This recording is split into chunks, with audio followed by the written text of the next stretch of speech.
Então, galerinha, boa tarde novamente, né? Fique sabendo que agora que essa aula está sendo gravada, vamos gravar, né? Porque assim, né? Poxa, eu chegando aqui agora nessa turma, tendo 3 alunos que entram para assistir a aula, né? Eu vou pelo menos gravar para ver se seus amigos assistem também, né? E façam uma atividade que vai valer nota para o bimestre e tal, né? Então vamos nessa linha aí. Então, assim, galera, qual foi o interesse, o meu interesse de estar passando essa atividade para vocês sobre o Enem, assim, várias questões e tal, né? 10 questões do Enem e tudo mais. Por quê? Porque assim, galera, na vida de vocês vão acabar passando, às vezes para arrumar um emprego numa determinada empresa, ou se vocês forem atrás de alguma carreira pública, vamos dizer, vocês querem ser polícia, se vocês quiserem ser administrativo de algum órgão aí, ou de alguma autarquia, ou de alguma coisa do governo federal, ou do governo do Distrito Federal, se você quiser trabalhar na Câmara dos Deputados, enfim, você tem que fazer uma prova, né? E essa prova, normalmente, ela tem uma banca, e essa banca que faz a prova, ela vai te cobrar alguns posicionamentos. Cada banca tem sua característica de cobrar as questões, né? Então, assim, eu primeiro quis fazer com vocês a do Enem. Por quê? Porque o Enem, cara, na atual conjuntura que a gente está hoje, para você entrar numa universidade ou para qualquer coisa do tipo que você for fazer academicamente, sabe assim, escolher uma profissão, sabe, fazer um estudo e tudo, o Enem, ele é de extrema importância, tá ligado? Então, assim, eu vou pegar e vou abrir uma paradinha aqui para a gente pegar e ver junto sobre o Enem. Rapidão. 1, 2, 3 e... Eba, apareceu. Galera, olha, eu peguei aqui ó, a página da Estácio, só fiz uma pesquisa rapidinha para quê? Para a gente descobrir como funciona o Enem. Olha só, eu sou um professor tão sangue bom com vocês, tá ligado? Que nem perguntar sobre... assim, nem fazer vocês ler, eu vou fazer, eu vou explicar para vocês então o que é o Enem. Galera, o Enem, ele é como se fosse ele foi criado para ser o quê? Para ser um exame do ensino médio, para saber o quanto que vocês estão sabendo, tá ligado? Se chegar no final do ensino médio, vamos fazer aqui uma prova e vamos entender o que o aluno brasileiro ele está saindo do ensino médio sabendo e o que ele não está aprendendo. Imagina isso. Então, assim, o ensino brasileiro aí, no terceiro ano, os alunos eles estão com dificuldade em matemática. Então, a gente vai implementar políticas públicas dentro do ensino médio para os alunos melhorarem em matemática, ou melhorarem em português, ou melhorarem em humanas, né, em matérias de humanos, enfim. Ele serve como um termômetro para a gente entender e a gente trabalhar em cima dessa educação do ensino médio, sacou? Então, assim, no começo era mais para isso.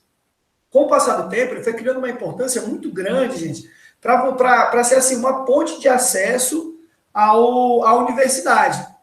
Tá ligado? Então, por exemplo, hoje em dia, vocês têm uma facilidade. Quem faz o Enem tem uma facilidade muito grande para entrar na universidade. Se você tirar uma nota ali, uma nota razoável, uma nota ali tranquila, e não zerar praticamente a redação, porque tem isso, tá, gente? Tem uma redação, e assim, eles pedem o mínimo que eles pedem para você não zerar. Eles não estão pedindo para você ir bem fazendo uma redação. Eles estão pedindo para você não zerar. Para você ver o tamanho da molezinha que vocês estão pegando, sabe, minhas criancinhas? Vocês estão pegando a molezinha. Então, assim, vamos lá.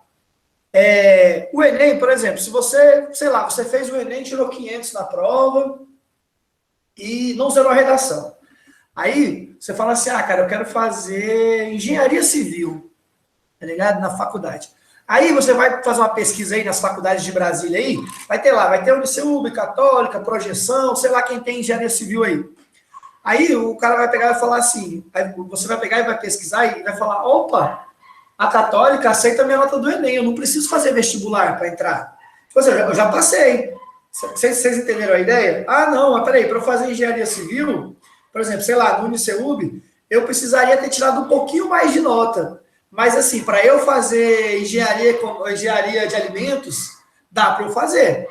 Entende a ideia? Então, assim, existem alguns parâmetros que, dependendo da nota do Enem, você consegue entrar na faculdade totalmente sem... Caramba, moleque, a cachorrada latina aqui em casa, velho. Vocês estão escutando, né? A confusão, filho. Depois que eu saio lá fora, lá dando, tá ligado? Tirar o pânico geral. Entendeu? Porque é difícil, né? O trabalhador brasileiro trabalhar em casa. Mas isso são coisas da agora, né? Lilinha, tá brigando com você, Lilinha? Tá brigando com você, meu Deus. Então, assim, galera, cachorrinho vem aqui, se esconder aqui, porque tem uma outra cachorrinha aqui em casa, que é da minha sobrinha. A bicha é o capetinha do arraial, filho. Confusão, né? Pula na cara dos cachorros grandes, alopra com os pequenos, entendeu? Come tudo, tá ligado? Come até, meu amigo, come até ferro o cachorro, só vocês vendo aqui. Loucura. E é aqueles luluzinhos da Pomerânia lá, aqueles spitzinhos alemão, spitz alemão. Cachorro, todo mundo pensa que é cachorro de madame, e o cachorro é o Satanás, filho. Tá ligado? Muito louco. Mas voltando à aula, galerinha. Então, por exemplo, existem formas de você entrar até na universidade pública a partir da nota que você fez do que você tem no Enem, entendeu? Então, sei lá, só para você entrar na UNB, você quer fazer veterinária, aí tem lá, a partir de tal nota no Enem e tal nota na redação, você pode entrar para fazer veterinária na UNB sem precisar fazer o vestibular. Entendeu? Então, assim, várias universidades públicas quanto privadas estão aceitando o Enem como chave de acesso. Tá ligado? Então, assim, você tem que fazer. Existem políticas públicas do governo, como o ProUni, que é o seguinte, dependendo da nota, por exemplo, você já ia passar no vestibular, né? Esse negócio do vestibular, mas ainda, com o ProUni, sei lá, vamos dizer que você acertou muito bem a prova sei lá, de gastronomia. Você vai fazer faculdade de gastronomia. Aí, lá no UDF, ou sei lá, no Estácio mesmo, que é onde a gente está vendo, né? Estácio, com a sua nota do Enem, você tem direito a 60% de desconto na mensalidade. Então, assim, até para dar bolsa de estudo hoje em dia, as universidades, elas optam pelo Enem. Entendeu a ideia? Então, isso é muito importante, sacou? É muito importante. Vocês também, outra coisa também,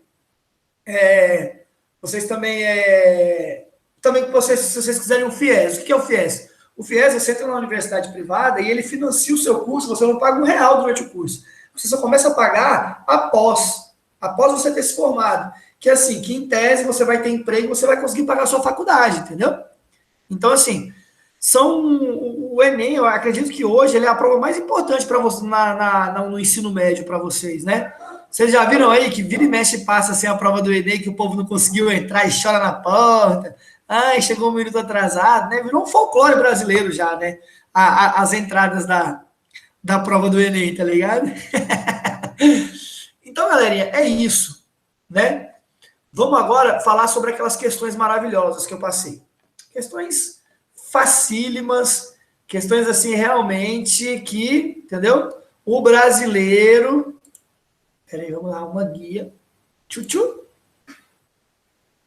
Que o brasileiro ele tem que pensar, entendeu? Para ele conseguir fazer essas questões, entendeu? Espera que eu vou recarregar a página aqui, aí, ó, recarreguei. Então, bora. Gente, tudo bem até aqui? Tudo bem? Sim, né, Bianca? Tudo bem. Então, tá tudo bem. Se você está falando que está tudo bem, está tudo bem. Então, bora. Questões do Enem. Eu vou fazer como se fosse vocês, ó. Nome completo, vamos lá. Opa, Adriano Gomes Ferreira. Minha turma. Agora eu sou do primeiro M, ó. Primeiro M, pá, anotei aqui minha turma, beleza. Então vamos para a primeira questão. Gente, entenda que o Enem, ele não vai cobrar de você história, 100% história, entendeu? Eu preciso saber das datas, eu preciso saber o nome dos reis, eu preciso saber... Precisa saber? Talvez te ajude mais, entendeu? Saber. Mas ela vai te cobrar um contexto de compreensão. Entende o que eu quero dizer? Você vai ter que entrar no que ele está falando e compreender o que ele está falando e a partir disso você responder. Entendeu? Você ir atrás de entender como eles viviam, como eram executadas as coisas, entendeu? Assim, mais o modo de vida, o modus operandi da sociedade, da época que vai ser pedido, entendeu? Então, vamos ler a primeira, para vocês entenderem o que eu quero dizer. O efeito estufa não é fenômeno recente, muito menos naturalmente maléfico. Alguns dos gases que provocam funcionam como uma capa protetora, que impede a dispersão total do calor e garante o equilíbrio da temperatura na Terra. Cientistas americanos da Universidade da Virgínia alegam ter descoberto um dos primeiros registros da ação humana sobre o efeito estufa. Há 8.000 anos, houve uma súbita elevação da quantidade de CO2 na atmosfera terrestre. Nesse mesmo período, agricultores da Europa e da China já dominavam o fogo e haviam domesticado cães e ovelhas. A atividade humana da época com maior impacto sobre a organização social e sobre o ambiente foi o começo do plantio de trigo, cevada, ervilha e outros vegetais. Coceira no nariz. Esse plantio passou a exigir áreas de terreno livre de sua vegetação original, providenciadas pelos inúmeros grupos humanos nessas regiões, com métodos elementares de preparo do solo, ainda hoje usados e condenados em razão dos problemas ambientais decorrentes. Aí vem a pergunta. Segundo a hipótese levantada pela pesquisa, a pesquisa foi o que a gente leu, sobre as primeiras atividades humanas organizadas. O impacto ambiental mencionado foi decorrente, letra A, da manipulação de alimentos, cujo cozimento e consumo liberavam grandes quantidades de calor e gás carbônico. Gente, ele está falando sobre o cozimento dos alimentos nesse texto?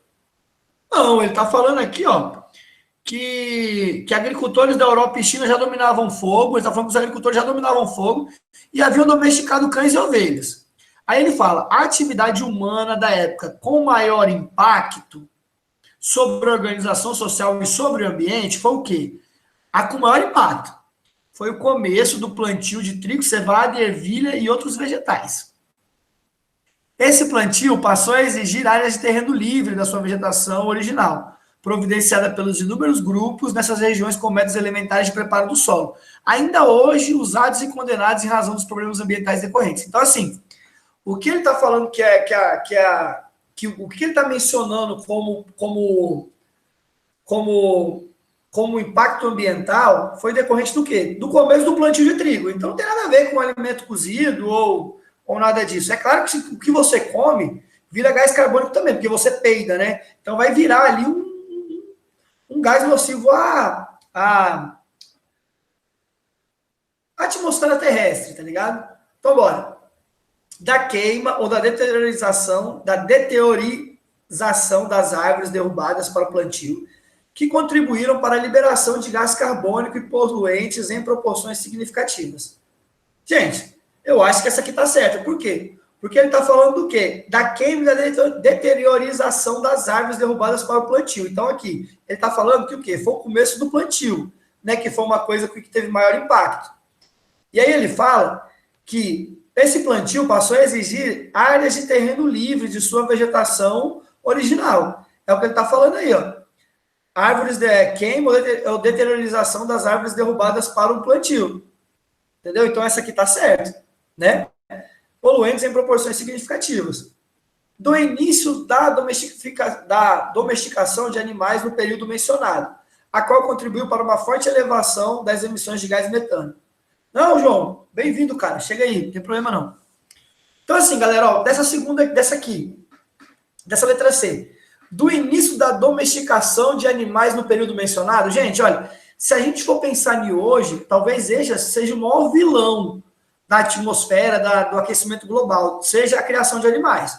Por quê? Porque hoje em dia, gente, a gente tem, sei lá, 7 bilhões de habitantes. E a gente tem 3 vezes mais do que os habitantes, que já causam uma poluição danada, a gente tem 3 vezes mais bichos para comer, entendeu? Tem boi, tem vaca, tem galinha, tem assim, frango, né? Porco. Então, assim, esses 3, eles são assim, tem uma população enorme desses 3 tipos de animais para consumo. Então, hoje, talvez a criação de animal seja um vilão, mas para a época não. Ele até fala aqui, ó, no período mencionado. No período mencionado não foi isso que o texto falou, entendeu?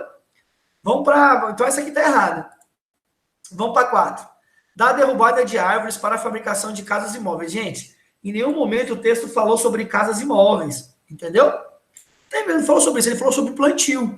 Então a única questão que está falando sobre o plantio é essa. Então, questão B.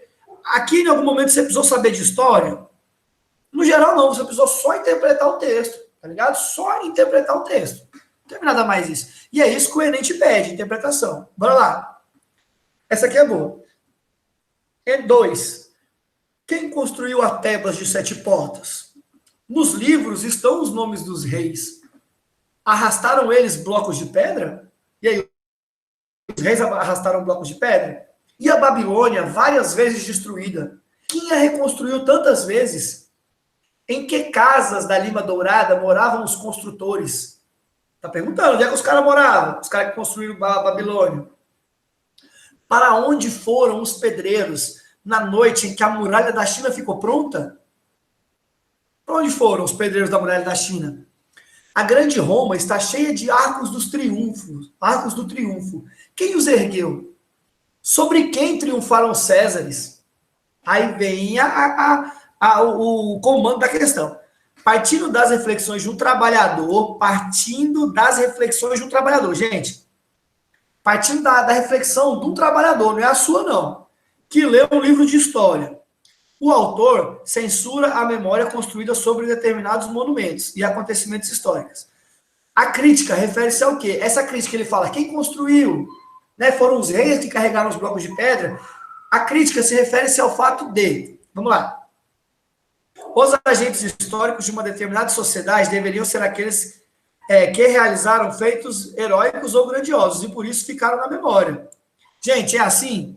É assim que a história é contada normalmente, não é? Ah, Napoleão, tá ligado? Ah, não, Hitler, sacou? Ninguém tá falando do povo alemão, do exército alemão que morreu nas trincheiras lá, lutando, morreu congelado na Rússia. Ninguém tá falando sobre eles. Nós falamos sobre Hitler, porque Hitler iniciou a Segunda Guerra Mundial, entendeu? Então a crítica dele é ao contrário dessa daí, tá ligado? Ela quer saber onde estão os trabalhadores, entendeu? Onde está a galera?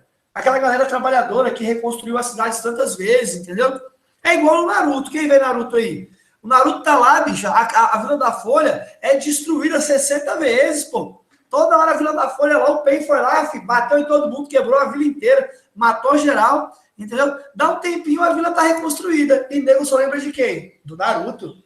Só lembra do Kakashi, da luta do Kakashi com o Pain. Só lembra do Naruto com o Pain. Ninguém lembra, gente, do tiozinho do Lamen, que teve lá onde o Naruto come todo o desenho. E o tiozinho teve lá sua lanchonete destruída, lá, o seu lugar destruído, e teve que reconstruir tantas e tantas vezes a sua lanchonete de lamen, entendeu? Ninguém pensa sobre ele. Então a crítica dele é sobre esses trabalhadores que a história não fala, tá ligado? Sobre essas pessoas que a história negligencia. Então, bora. A história deveria se preocupar em memorizar nomes dos reis ou dos governantes das civilizações que desenvolveram ao longo do tempo. Gente, é a mesma coisa da primeira, só que está falando de maneira diferente. O autor não está falando para a gente valorizar um ou outro nome, entendeu? Está falando para valorizar o outro lado. Então, errado. Grandes monumentos históricos foram construídos por trabalhadores. Olha o trabalhador disso aí. É isso mesmo, os trabalhadores que construíram. Vírgula. Mas sua memória... Aí, ó, a primeira parte está certa, né? Mas sua memória está vinculada aos governantes das sociedades que construíram. Exatamente. Os grandes monumentos históricos foram construídos pelos trabalhadores. É o cara que está falando lá. Mas a memória dos monumentos históricos está vinculada aos governantes das sociedades que a construíram. Então, se acerta. Tá ligado? Porque ele está fazendo essa crítica aí. Sacou? Cadê os trabalhadores? D. Os trabalhadores consideram que a história é uma ciência de difícil compreensão, pois trata de sociedades antigas e distantes do tempo. O que tem a ver isso aqui, velho? Aonde? Então, ele está chamando os trabalhadores de burro? Consideram que a história é uma ciência de difícil compreensão? O texto está falando isso? O texto não está falando nada sobre isso, entendeu? Tem nada a ver. Tem nada a ver. Isso aqui está só para encher linguiça aí. As civilizações citadas no texto, embora muito importante, permanecem sem terem sido alvos de pesquisas históricas. Gente, aonde? Esse ano inteiro a gente passou estudando ó, sobre o Egito, sobre Roma, tá ligado? A gente viu tudo isso daí, velho. Sacou? Como é que isso aqui não foi alvo de pesquisa histórica? Também não tem nada a ver, tá ligado? O que acontece, gente? Vocês têm que vir aqui, ó, e ver, ó, quem reconstruiu tantas vezes. Os grandes monumentos históricos foram construídos por trabalhadores, é isso. Acabou, tá ligado? Mas sua memória está vinculada aos governantes da sociedade. A crítica se refere a isso. Então, número 2, letra C. 3. O Egito é visitado anualmente por milhões de turistas de todos os quadrantes do planeta, desejosos de ver com os próprios olhos a grandiosidade do poder esculpido em pedra há milênios. As pirâmides de Gizé, as tumbas dos vales dos reis e os numerosos templos construídos ao longo do Nilo. O que hoje se transformou em atração turística era no passado interpretado de forma muito diferente, pois, então assim, o que hoje se transformou em atração turística era no passado interpretado de forma diferente. O quê? A grandiosidade do poder esculpido em pedra há milênios, as pirâmides de Gizé, as tumbas dos vales dos reis e os numerosos templos construídos ao longo do Nilo. Então, assim, se você vai no Egito hoje, você vai lá para quê? Você vai lá para almoçar lá no Egito? Não, você vai lá para ver as pirâmides, para ver as tumbas, entendeu? Para aquela parada assim magnífica, né? Os caras levantavam pedras gigantescas de blocos de pedra gigantescos, subia até na ponta da pirâmide para montar a pirâmide, sem nenhum tipo de ferramenta assim, específica para isso, né? Tudo no braço ali, né? A galera. Então, é isso. Então, na época era interpretado de forma diferente. Então, como que na época era interpretado essas construções, essas grandiosidades de poder esculpido em pedra? Como é que isso era visto antigamente? É isso que ele está perguntando. Tá ligado? Então, bora. Significava, entre outros aspectos, eu gosto desse tipo de palavra, ó, entre outros aspectos. Ele não está afirmando um só aspecto. Então, isso é bom. O poder que os faraós tinham para escravizar grandes contingentes populacionais que trabalhavam nestes monumentos. Gente, significava, entre outros aspectos, exatamente o poder que os faraós tinham para escravizar grandes contingentes populacionais. A gente não estudou que os hebreus foram escravizados pelos faraós do Egito, não foi? Então, assim, era isso mesmo. A galera trabalhava para trabalhar numa construção de uma pirâmide dessa, passavam anos construindo e milhares de pessoas, às vezes, trabalhavam numa parada dessa, tá ligado? Era muita gente trabalhando. Então, essa daqui tá certa. E vocês vão ver que as outras, elas não vão entrar em confronto com o texto, elas vão ser totalmente nada a ver com o texto. Vamos lá. Galera, você pode ver que toda hora eu estou grifando. Por que eu grifo? Quando você for fazer uma prova, principalmente uma prova igual a do Enem, ou uma prova de concurso em si, você vai poder levar um caderno de prova só talvez no final. Quando todo mundo já entregou ali, a partir de um certo horário, sabe assim, faltando 5 minutos para acabar a prova, você pode sair levando o caderno. Você tem que esperar a prova acabar para você levar o caderno, entendeu? Se você... quando você vai fazer a prova, ela tem um gabarito. E esse gabarito você não pode rasurar ele, você tem que escrever ele certinho. Isso é o que realmente vale. A prova, ela é só um pedaço de papel. Então, assim, cara, quando você fizer a prova, viu uma frase que te deixou, assim, perplexo, alguma coisa que te chamou a atenção para a questão tá errada ou a questão tá certa, vai sublinhando, vai botando um asteriscozinho, vai cortando a questão, lê metade, isso aqui tá certo. Não, essa outra metade não tá certa. Então, assim, sabe, para vocês montarem esse conhecimento, pode chegar e meter a caneta na prova. Não no gabarito, na prova. Vamos lá. Letra B. Representava para as populações do Egito a possibilidade de migrar para o sul e encontrar trabalho nos canteiros faraônicos. Gente, ele está falando alguma coisa de imigração, ele está falando que vem povos de todos os lugares, ele não está falando nada disso, entendeu? Não está falando nada disso. Isso também, imagina, tipo assim, a migração, uma coisa de migrar para o outro lado, não era uma política do faraó. O que o faraó tinha a ver com isso, velho? Sacou? O faraó, ele assim, eu acho que sempre existia migração, mas não era uma coisa predominante na época, entendeu? Não era assim.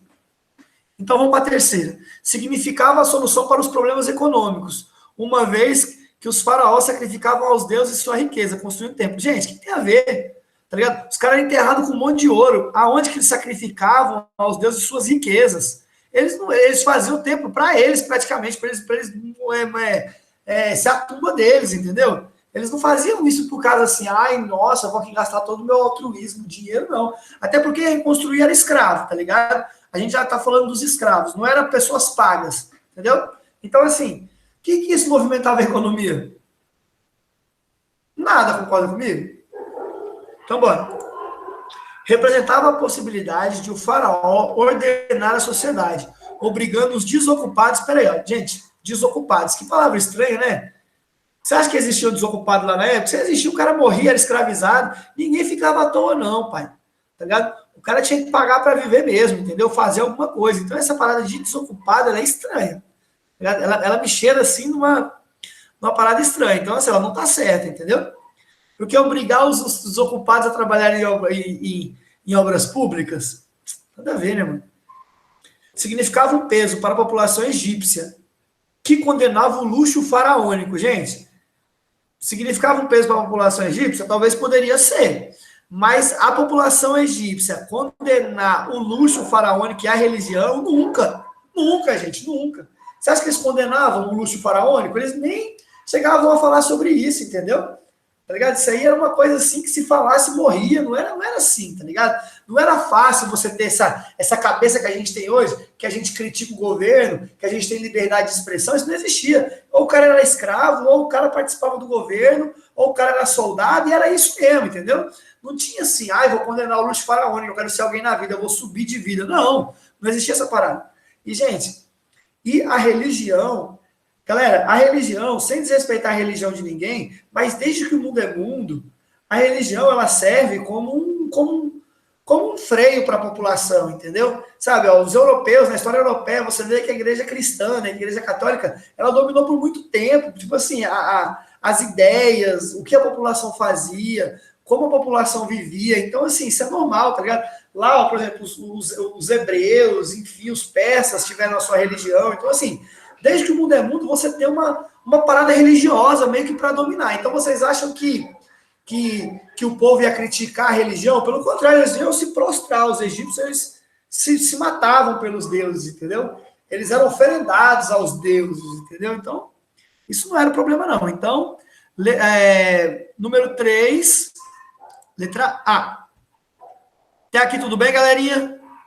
Tudo bem? Estão vivos? Estão vivos? Estão entendendo? Estão bem? Sim, né, Bianca? Que bom, Giovanni, beleza? João BTSS. Então vamos que vamos, que o show não pode continuar, não pode parar. Essa aqui eu peguei da Unesp, mas ela é bem parecida também com essas do Enem, tá? Então bora. A maior parte das regiões vizinhas da antiga Mesopotâmia caracteriza-se pela aridez e pela falta de água, o que desestimulou o povoamento e fez com que fosse ocupada por populações organizadas em pequenos grupos que circulavam pelo deserto. Já a Mesopotâmia apresenta uma grande diferença. Embora marcada pela paisagem desértica, possui planície cortada por 2 grandes rios e diversos afluentes e córregos. Então ele está falando que o quê? Que as regiões vizinhas da Mesopotâmia caracterizavam-se pela aridez e pela falta d'água, o que desestimulou o povoamento. Então, as pessoas que moravam ali, elas eram organizadas em pequenos grupos que circulavam pelo deserto, beleza? Já a Mesopotâmia apresenta uma grande diferença. Embora marcada pela paisagem desértica, beleza. Isso aí é igual à região vizinha da Mesopotâmia, certo? Mas a diferença, possui uma planície cortada por 2 grandes rios e diversos afluentes e córregos, beleza? Então, vamos ver o que ele está falando embaixo. Os povos mesopotâmicos dependiam apenas da caça e do extrativismo vegetal para a obtenção dos alimentos. Gente, esses esquemas de prova, às vezes vocês vão ver que palavras muito radicais, tipo assim, como essa, apenas ou somente, tá ligado? Essas palavras que fecham demais o assunto, elas provavelmente elas podem estar erradas. Não porque assim, vai existir essas que vão estar certas, vão. Mas quando fecha muito o assunto, estranha, tá ligado? Estranha. Vê na palavra e fecha. Então, por exemplo, a gente estudou sobre a Mesopotâmia, não estudou? Então, vamos lá. Os povos mesopotâmicos dependiam apenas da caça e do extrativismo vegetal. Gente, eles viviam da caça? Viviam. Viviam do extrativismo vegetal? Viviam. Mas eles viviam apenas disso? Apenas da caça e do extrativismo vegetal para a obtenção de alimentos? Não, né, gente? Beleza, Bianca, perfeito. Não, então assim, esse apenas, ele tá desconsiderando aí essa questão, tá ligado? Eles não viviam apenas disso, sacou? Vamos para a letra B. A ocupação da planície mesopotâmica e das áreas vizinhas a ela, durante a antiguidade, teve caráter sedentário e ininterrupto. Gente, foi ininterrupto? Foi. Nessa questão tá certo. Por quê? Porque os povos, desde que eles começaram a aparecer ali, nunca mais saíram. E hoje você tem países ali, você tem Irã, você tem Iraque, você tem Jerusalém, você tem Egito, você tem um monte de país ali que está naquela regiãozinha da Mesopotâmia. Então, assim, virou ininterrupto o povoamento ali? Sim. Mas era um povoamento, essa ocupação, né? O povoamento não, essa ocupação. Ela teve caráter sedentário, gente? Gente, sedentário é quem não faz nada. Como é que vai ter caráter sedentário se os caras teve que plantar, tinha que caçar, tinha que, entendeu? Fazer um monte de coisa, construir um monte de coisa tal. Você acha que foi sedentário? Claro que não, pô. Então tá errado. Não tem nada de sedentário aqui. Você vê, uma palavra, ela acabou com a questão inteira, entendeu? Agora bora. A 3. A letra C, quer dizer. A ocupação das áreas vizinhas da Mesopotâmia tinham características nômades. E os povos mesopotâmicos praticavam agricultura irrigada. Você vê que ele está falando de duas coisas aqui. Ele está falando das áreas vizinhas da Mesopotâmia, né, até aqui, e do lado ele está falando sobre as áreas vizinhas da Mesopotâmia e os povos mesopotâmicos. Então, vamos lá. A ocupação das áreas vizinhas da Mesopotâmia tinha características nômades? Vamos no texto. A maior parte das regiões vizinhas da antiga Mesopotâmia caracteriza-se. Beleza, então está falando sobre isso. Pela aridez, pela falta d'água que estimulou o povoamento e fez com que fosse ocupada por populações organizadas em pequenos grupos que circulavam pelo deserto. Se eles circulavam pelo deserto, é porque eles eram nômades, não é? Ou não? Alguém aqui não sabe o que é a palavra nômade? Nômade é que a gente estudou, aquele povo que fica ali, cada um de um lado, acabou a comida que ele sobe, ele desce, entendeu? Ah, tá sem água, vamos para algum canto, entendeu? Então, se eles circulavam pelo deserto, eles são nômades. Então, a primeira parte da alternativa está certa. Tinham as áreas vizinhas da Mesopotâmia tinham características nômades. Perfeito. Aí vamos para a segunda parte, ver se está certo. E os povos mesopotâmicos praticavam agricultura irrigada. Aí vamos lá na parte da Mesopotâmia. Já a Mesopotâmia apresenta uma grande diferença. Qual que é a grande diferença da Mesopotâmia? Embora marcada pela paisagem desértica, como as regiões vizinhas, né, possui uma planície cortada por 2 grandes rios e diversos afluentes e córregos. Perfeito. Os povos mesopotâmicos, por ter uma planície cortada por 2 grandes rios e diversos afluentes e córregos, eles praticavam agricultura. Coisa que os povos que não conseguiam, pela falta d'água, tinham que ficar sendo nômade, né? Tinham que não conseguia plantar, não conseguia nada. Já os povos de dentro da Mesopotâmia, não. Eles conseguiam praticar a agricultura irrigada pelos rios, entendeu? Então, essa é a certa. Tá ligado? Então, essas duas primeiras, a gente pegou e desmereceu elas por poucas palavras, né? Então, vamos para a próxima. Ó. A ocupação sedentária das regiões desérticas representava uma ameaça militar aos habitantes da Mesopotâmia. Gente, ocupação sedentária das regiões desérticas não tinha como ser sedentário, os caras eles não ficaram parados no lugar, entendeu? Não ficaram ali parados no lugar, eles tiveram que ficar rodando, entendeu? Ficaram rodando nas regiões desérticas. Então, assim, não tem nada a ver, tá ligado? Desse negócio de apresentar ameaça militar, não tá nem falando sobre isso o texto, tá viajando. Os povos mesopotâmicos jamais puderam se sedentarizar. Gente, jamais, de novo, ó. Jamais puderam se sedentarizar. Uma hora eles conseguiram, porque eles já tinham agricultura irrigada, então uma hora eles ficaram sedentários, eles pararam de andar, entendeu? Então, tá errado, porque jamais é muito radical aqui, sacou? Então, da 4 é a letra C, né, que a gente conversou, da agricultura irrigada. Vamos para o 5. 2 textos. Olhamos o homem alheio às atividades públicas como alguém que cuida apenas de seus próprios interesses, mas como inútil. Nós, cidadãos atenienses, decidimos as questões públicas por nós mesmos na crença de que não é o debate que é empecilho à ação, e sim o fato de não estar esclarecido pelo debate, antes do chegar a hora da ação. Texto 2. Um cidadão integral pode ser definido nada menos que pelo direito de administrar a justiça e exercer funções públicas.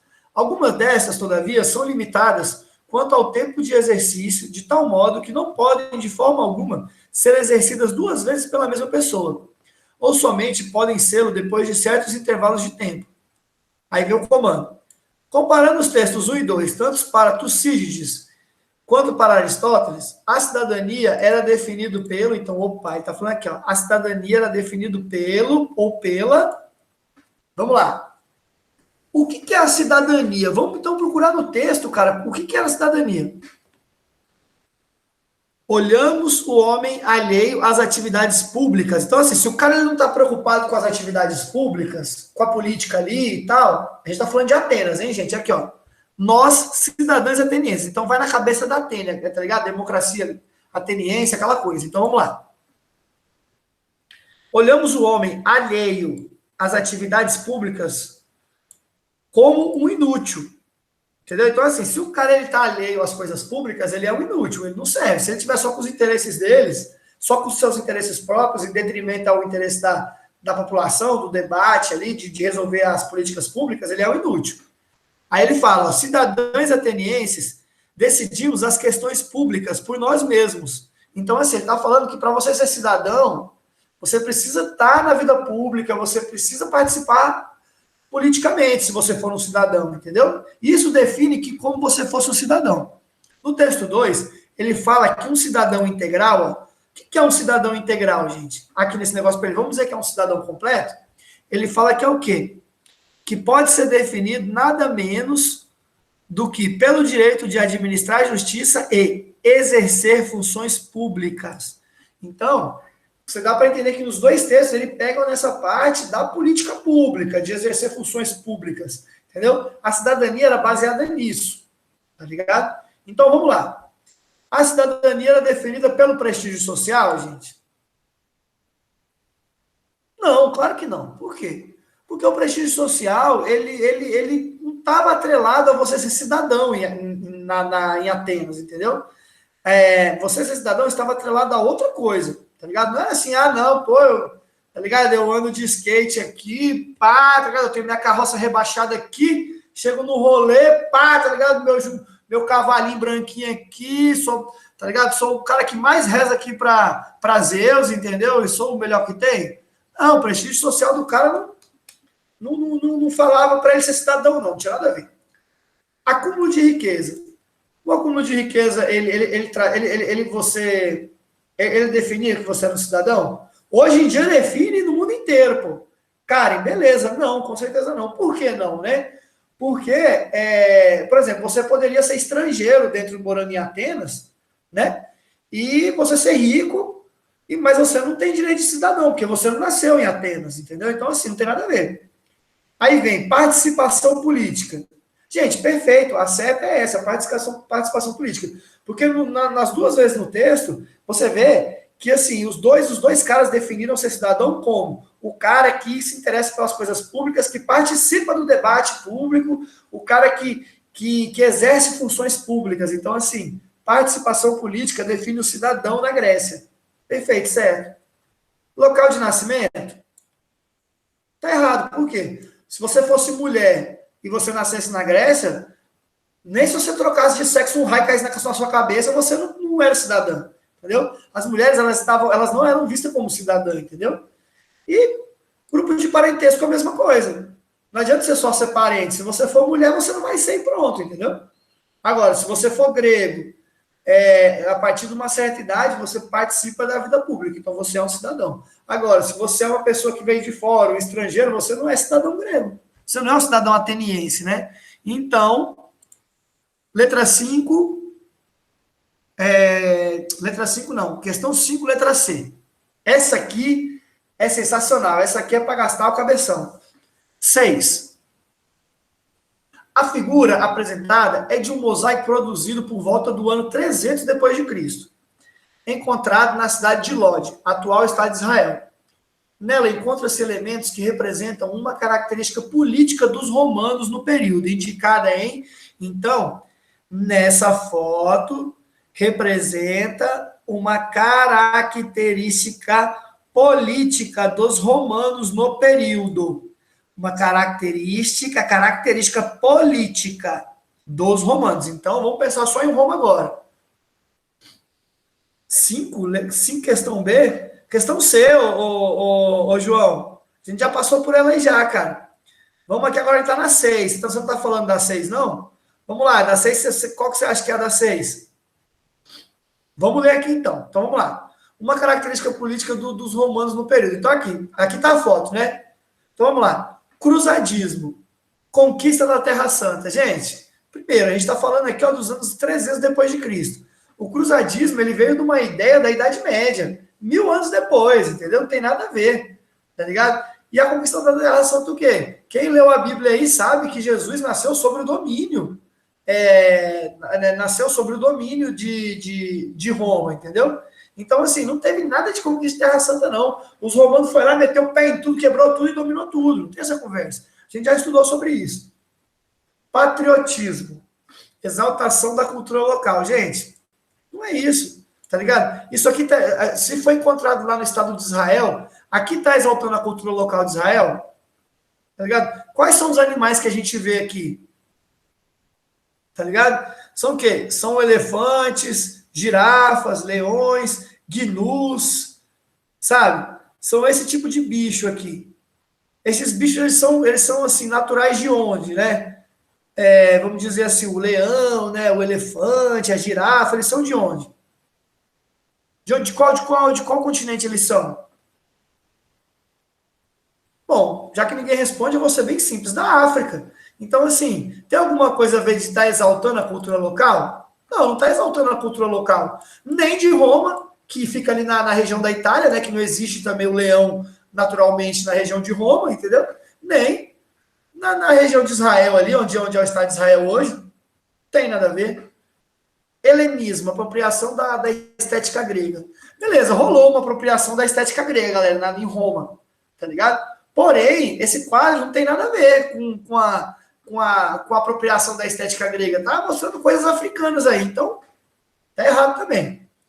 Imperialismo. Gente, a gente está falando de características políticas, não tinha uma característica política de imperialismo nessa época, tá ligado? Assim, como a gente vê depois, tá ligado? Assim, de querer botar influência, os países influentes e não sei o quê, não tem isso, tá ligado? Não tem essa parada de imperialismo.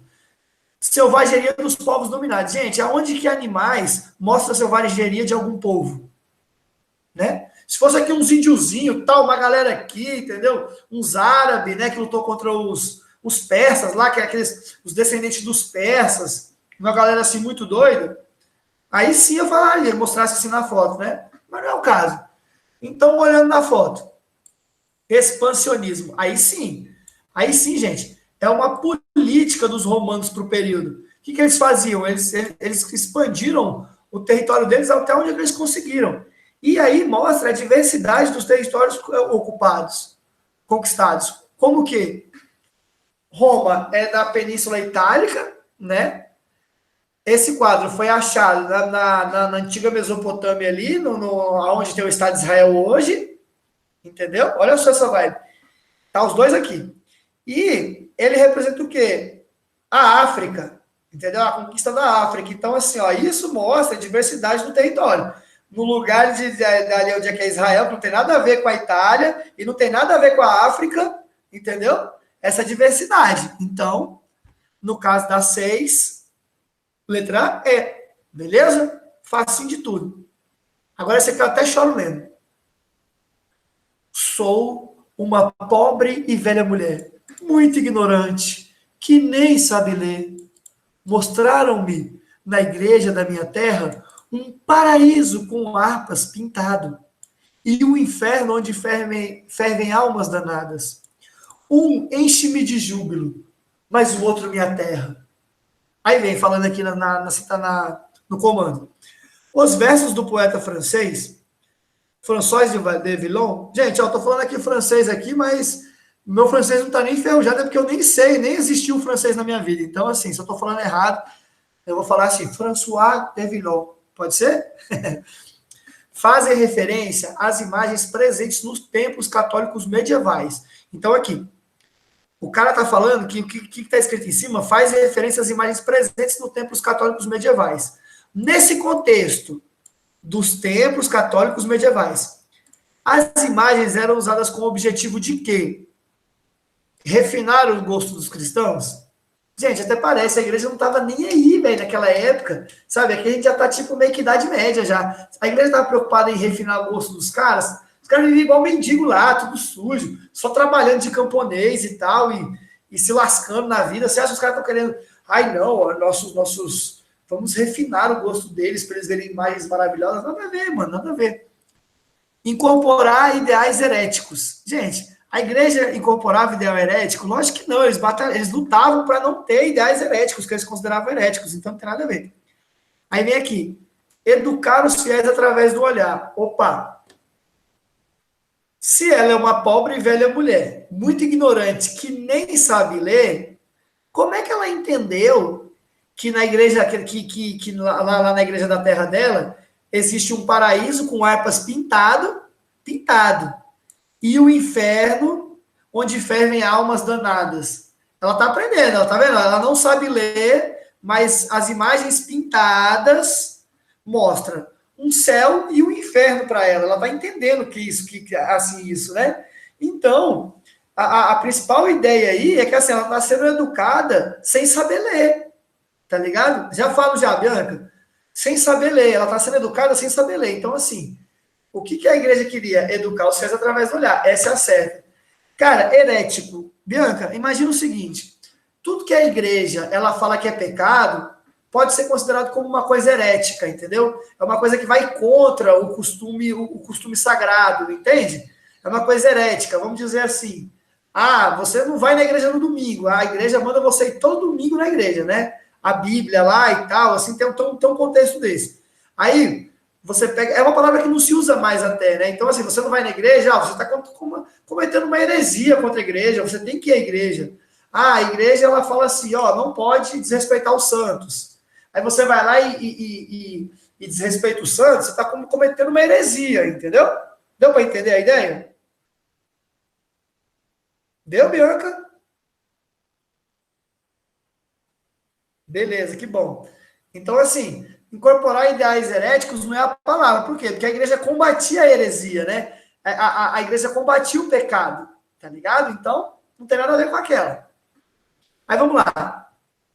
Divulgar a genialidade dos artistas católicos. Gente, que divulgar o quê? Os caras não estavam preocupados com nada disso, não, entendeu? Eles queriam o quê? Era tipo só evangelizar aquela galerinha mesmo, deixar a cabecinha deles presa ali, é isso mesmo, entendeu? É isso mesmo que os caras querem.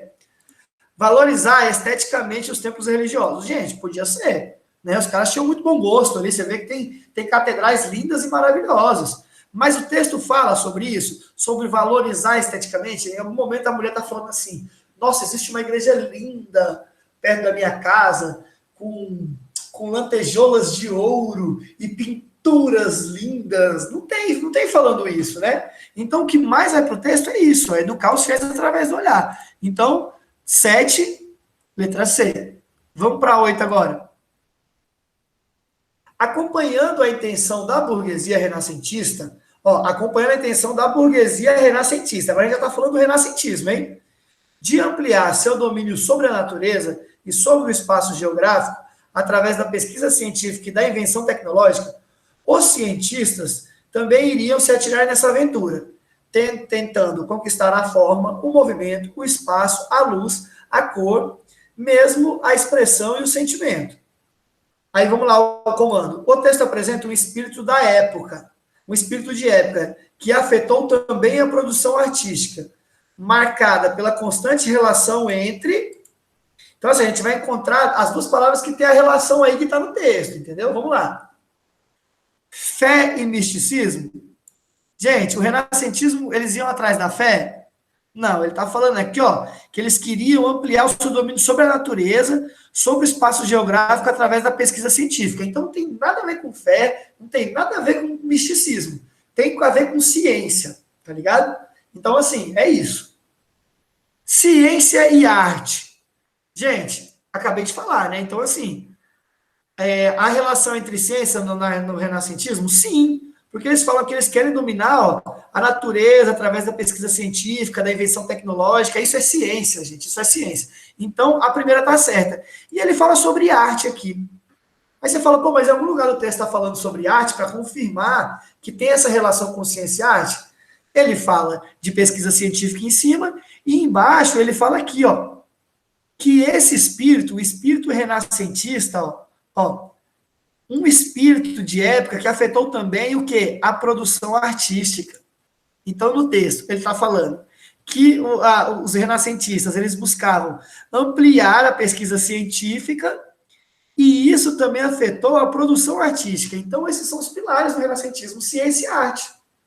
Perfeito? Cultura e comércio. Em algum momento no texto está falando sobre comércio? Pode estar falando sobre cultura, porque está falando sobre o renascentismo, né? Mas está falando sobre comércio? Em nenhum momento o texto está falando de comércio. Política e economia. Em algum momento o texto está falando sobre política e sobre economia? Mesmo que, com o passar do tempo, o renascentismo também entrou por esses lados também, né? Centralização do poder e tudo mais. O renascentismo participou de tudo aquilo ali. Entendeu? Só que não está falando isso no texto. Astronomia e religião? Bom, astronomia a gente pode colocar essa parte de ciência, né? De dominar o espaço geográfico, né? Mas religião, está falando sobre religião? Não. Então, letra B, ciência e arte. Perfeito?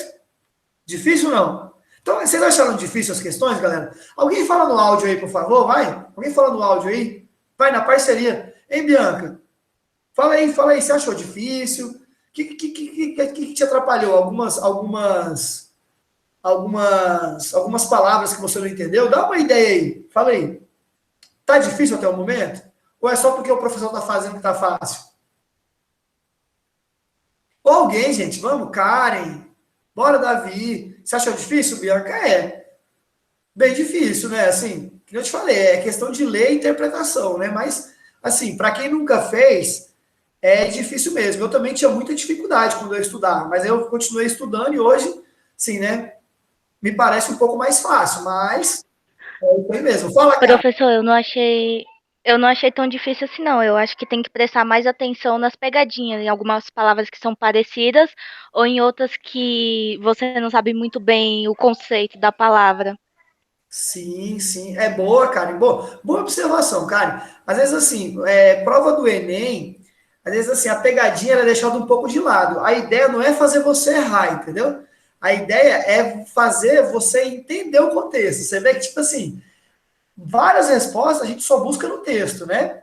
Mas você está certa. Duvide de palavras. Palavras absolutas, que nem eu falei para vocês, né? Aquelas palavras assim que demonstra que só foi daquele jeito, que aquele jeito é o único caminho, provavelmente não está muito certo. Então, assim, desenvolva isso mesmo, cara. E a ideia é essa. E isso principalmente na UNB ou até para você fazer um concurso público, aí a pegadinha pega fogo, tá ligado? Então, assim, boa, Karen, boa. Parabéns pela percepção. Vamos lá. 9. Todo homem de bom juízo, depois que tiver realizado sua viagem, reconhecerá que é um milagre manifesto ter podido escapar de todos os perigos que se apresentam em sua peregrinação. Tanto mais que há tantos outros acidentes que diariamente podem aí ocorrer, que seria coisa pavorosa àqueles que aí navegam, querer pô-los todos diante dos olhos quando querem empreender suas viagens. Esse relato, associado ao imaginário das viagens marítimas da época moderna, expressa um sentimento de. Então, ele está falando aqui, ó, que esse relato, associado ao imaginário das viagens marítimas da época. Gente, as viagens marítimas é aonde? É um desses nossos últimos conteúdos aí. Você lembra que os portugueses foram os pioneiros na navegação, cruzavam os mares, muitos deles morreram, né? Tentando fazer essa travessia para a Índia. Quando eles tiveram esse contato com o Brasil, os espanhóis com contato com a América do Norte ali para cima, América Central. Então, assim, isso a gente está falando sobre esse contexto, tá ligado? Então, assim, vamos pensar por isso. Esse relato que ele fala até aqui, ó, ele está falando que tem o gosto pela aventura? Para mim, ele não está falando sobre isso. Para mim, ele tá sendo bem assim com medo, ó. Tá ligado? Homem de bom juízo. Depois que tiver realizado a sua viagem, essas viagens assim, né, pelos mares, reconhecerá que é um milagre manifesto ter podido escapar de todos os perigos que apresenta em sua peregrinação. Vamos parar por aqui. Nesse canto aqui, ele está falando sobre o medo, sabe assim, escapar de todos os perigos. Nossa, são tantos perigos. Então, assim, você acha que ele está falando sobre o gosto pela aventura? Eu acho não. E ele ainda complementa, ó. Tanto a mais que há tantos outros acidentes diariamente que podem aí ocorrer nas viagens, né? Quando ele fala aí ocorrer, ele fala das viagens. Que seria coisa pavorosa aqueles que aí navegam, tá ligado? Então, assim, ele tá falando que é uma coisa assim, caramba, é muito perigo, você vai morrer, você vai se lascar, entendeu? Você vai, entendeu? Vai bater as botas lá não sei aonde, tá ligado? O cara vai ser jogado no mar morto, entendeu? Tipo assim, o cara tá falando isso, então ele não tá falando sobre o gosto pela aventura. Ele tá falando sobre o fascínio pelo fantástico aí? Não. Em nenhum momento no texto ele tá falando assim, que vocês vão encontrar nas Índias meninas virgens para você tomar o seu banquete junto a imagens paradisíacas e tudo mais. Está falando sobre isso? Não está falando sobre isso o texto. Então, pelo temor do desconhecido, bom, eu acredito que essa aqui está na ideia, porque ó, tá vendo? Ele está falando que ele não está contando alguma coisa, ele está contando que tem medo, que tem perigo, que é uma coisa pavorosa. Então, assim, é aquele temor do desconhecido, tá ligado? Esse para mim é o sentimento. Então, letra certa aí é a C, beleza? Interesse pela natureza? Em algum momento o cara está falando sobre a natureza, nossa, porque vi animais nunca antes vistos na fauna europeia, vi plantas que nunca vi na flora aqui da nossa região. Ele está falando sobre isso, sacou? Então, assim, tem nada a ver interesse pela natureza. E por último, purgação dos pecados. Você está falando sobre purgação de pecado? Pelo menos tocou sobre alguma coisa aí de falar sobre a igreja, sobre alguma coisa assim? Não. Então, a questão 9, temor do desconhecido. E, gente, agora a 10 para mim é pra galera do K-pop aí, a galera curte, entendeu? Que curte aí, ó, cultura pop, tá ligado, meu? Ver várias séries, ver várias coisas assim, meu, sabe aí, no conforto da sua casa, entendeu? Que é pra aquela galera que assina Disney Plus, tá ligado? Tô zoando, mas assim, né? O contexto é esse mesmo. Vamos lá. A África também já serviu como ponto de partida para comédias bem vulgares, mas de muito sucesso, como O Príncipe em Nova York e Ace Ventura, Um Maluco na África. Em ambas, a África parece um lugar cheio de tribos doidas e rituais de desenho animado. Então, assim, ele está falando que nesses filmes, ó, Um Príncipe em Nova York e Ace Ventura, Um Maluco na África, a África parece um lugar cheio de tribos doidas e rituais de desenho animado. Ele está falando isso aqui. A animação O Rei Leão da Disney, o mais bem-sucedido filme americano ambientado na África, não chegava a contar com um elenco de seres humanos. A produção cinematográfica referida no texto, aí beleza, ele falou sobre o Rei Leão, né, e sobre o Ace Ventura e o Príncipe de Nova York. Aí no final ele bota aqui, ó, a produção cinematográfica referida no texto, as três que a gente falou, contribui para a constituição de uma memória sobre a África. Claro, tudo que você vê, qualquer filme que você vê que mostra um país, contribui para uma memória sobre aquilo. Por exemplo, a gente não vê um monte de filme americano, a gente não vê aqueles fast food, os caras tomando café de panqueca, pá, entendeu? Isso é uma memória que a gente tem dos americanos, entendeu? Ponto. Mais ou menos como se fosse isso. E seus habitantes. Essa memória enfatiza e negligencia respectivamente os seguintes aspectos do continente africano. Gente, então assim, ele está perguntando, das duas palavras que estão embaixo, que essa memória que a gente tem com esses filmes, o que essas memórias ela enfatiza e o que ela negligencia, tá ligado? Então assim, a primeira questão aqui, ela automaticamente ela tem que concordar em enfatizar e a segunda em negligenciar, tá ligado? Então assim, ó, vamos lá. Os filmes que eles falaram ali em cima. Vamos fazer o seguinte? Eu vou falar aqui mais do Rei Leão, porque eu acredito que foi o filme que vocês viram. Porque, assim, o Príncipe de Nova York é muito velho, e esse Ventura Maluco na África é dos anos 91 ali, tá ligado? É tipo assim, é antigão o filme, né? Então, talvez vocês não tenham visto. Mas Rei Leão vocês viram, né? Não é possível que tenha alguém aqui que não viu o Rei Leão. Né? Que se não tiver, nós vamos ter que chamar aqui a NASA, entendeu? E, tá ligado? Botar uma parabólica na sua casa passando o Rei Leão 24 horas, né? Porque Rei Leão é um clássico do cinema mundial. Vamos lá. Letra A história e a natureza. Então, assim, enfatiza a história e negligencia a natureza?